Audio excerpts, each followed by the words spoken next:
Hi, எல்லாம் எப்படி இருக்கீங்க? கோவம் அதிகமா வருது ப்ரோ.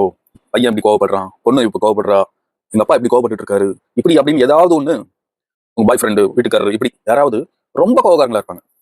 சோ அந்த மாதிரி ரொம்ப கோவப்படுறவங்களுக்கு என்ன ஜெம்ஸ்டோன் போட்டா இந்த கோவம் கண்ட்ரோல் ஆகும் அப்படிங்கிறது இன்னைக்கு பார்க்கலாம். இயற்கையாவே கோவங்கிறது ஒரு உணர்வு. இந்த கோவங்கிற உணர்வு வந்து சில பேருக்கு சாதாரணமா ஏதாவது ஒண்ணு சொன்னாலே பயங்கரமா கோவம் வந்துடும். அவங்களுக்கு அந்த கோவப்படுறதுக்கான சுரப்பிகள், அந்த கோவத்தை சுரப்பி வந்து அதிகமா செயல்படும். அப்போ கோவங்கிறது சட்டுன்னு வரும். நிறைய பொருளை உடைப்பாங்க, போட்டு ஆளுங்களை அடிப்பாங்க. இந்த மாதிரி விஷயங்கள் சின்ன சின்ன விஷயத்துக்கு கூட கோவம் வரும். ஸோ அந்த மாதிரி கோவப்படுறவங்களுக்கு ஹவுலைட் அப்படிங்கிற ஒரு ஜெம் ஸ்டோன் ஒரு பெஸ்ட் ஸ்டோனா இருக்கும். நீங்களே பயங்கரமா கோவப்படுங்களே ப்ரோ, நீங்க போடலையா அப்படின்னு கேட்டீங்கன்னா, நான் போட்டு நம்புறீங்களா, இதுதான் இந்த ஹவுலைட்.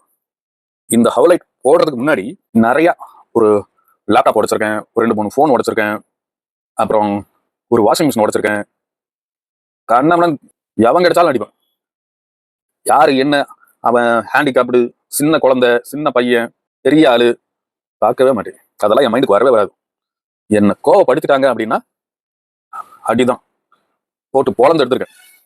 ஸோ அந்த மாதிரி இருந்த கோவம் இப்ப இந்த ஸ்டோன் போட்டதுக்கு அப்புறம் அப்படியே கண்ட்ரோல் ஆயிடுச்சு. அதுக்கே இந்த அளவுக்கு கொஞ்சம் கோவம் வரும். ஏன்னா சில பேர்லாம் சொல்லிட்டு அதை செய்யாம இருப்பாங்க. அதனால எனக்கு நான் மைண்ட்ல செட் பண்ணி வச்சிருப்பேன், இந்த மாதிரி சரி வாங்கிடுவாங்க இல்ல செஞ்சிருவாங்க இப்படின்னு செட் பண்ணி வச்சிருப்பேன். அது ஏன்னா கமிட்மெண்ட், அந்த வேலை அப்படியே நின்று போயிடுது. அதனால கோவம் வரும். ஓரளவுக்கு திட்டி விட்டுருவேன். கண்ணவனன்லாம் இல்ல, திட்டி விட்டுருவேன்.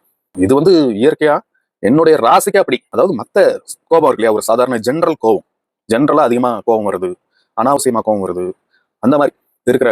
ஏன்னா கோவம் வரும்போது நிறைய பொருள் இழப்புகள் ஆகும். நான் லேப்டாப்லாம் உடைச்சிட்டேன், அப்போ ஒரு 40,000 ரூபாய் போச்சா. ஒரு வாஷிங் மிஷினும் உடைச்சேன், அது போச்சா. அது ஒரு எப்படியும் ஒரு 30,000 ரூபாய் இருக்குமா.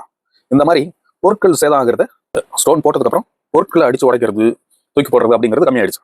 ஆனா இயற்கையா என்னுடைய ராசிக்குன்னு ஒரு கோவம் இருக்கும் இல்லையா, யாராவது ஏதாவது ஒரு இதா பேசிட்டாங்க, டீக்ரேட் பண்ற மாதிரி, யாராவது யார் வேணா இருக்கட்டும், அவங்ககிட்ட இருந்து 100 கோடி ரூபாய் எனக்கு லாபம் வருதுன்னா கூட அந்த மாதிரி பேசினவன என் வாழ்க்கையில எடுத்துக்கவே மாட்டேன். அவன் தேவையில்லை, அவ்வளவுதான், முடிஞ்சது, அவன் சாப்டர். இது வந்து ஒரு நேச்சரான கோவம். ஹவுலைட் அப்படிங்கிற இந்த ஸ்டோன் பாத்தீங்கன்னா ஒரு ஒயிட் கலர் ஸ்டோன், அதுல கிரே கலர்ல ஒரு டிசைன் மாதிரி இருக்கும். நல்லா இருக்கும் பார்க்கறதுக்கு, அவ்வளவு ஒரு ஜென்யூனா இருக்கும். இந்த ஹவுலைட் அப்படிங்கிற ஸ்டோனோட கெமிக்கல் காம்போசிஷன் பார்த்தோம்னா Ca2B5SiO9 OH5. வேற பிரச்சனை உங்களுக்கு என்ன இருக்கு அப்படிங்கிறத கமெண்ட் பண்ணுங்க. அதுக்கு என்ன ஜெம் ஸ்டோனுங்கிறத நான் சஜஸ்ட் பண்றேன். பாய். இந்த ஹவுலைட் ஜெம் ஸ்டோன் யார் போடக்கூடாது அப்படின்னு பார்த்தா, நெருப்பு ராசிகளில் பிறந்தவங்க, அதாவது மேஷம், தனுசு, சிம்மம், இந்த ராசிக்காரர்கள் இந்த ஹவுலைட் ஸ்டோனை அவாய்ட் பண்ணிக்கிறது நல்லது. இந்த 3 ராசிக்காரர்கள் யாராவது கோவத்தை கண்ட்ரோல் பண்ற ஸ்டோன் வேணும் அப்படின்னு சொன்னீங்கன்னா கமெண்ட் பண்ணுங்க. உங்களுக்கு என்ன ஸ்டோன் போடலாம் அப்படிங்கிறத நான் சொல்றேன். உங்களுக்கு வேற என்ன பிரச்சனை இருக்கு மறக்காம கமெண்ட் பண்ணுங்க. அந்த பிரச்சனையை தீர்க்கிறதுக்கான ஸ்டோனை நான் சஜஸ்ட் பண்றேன். பாய்.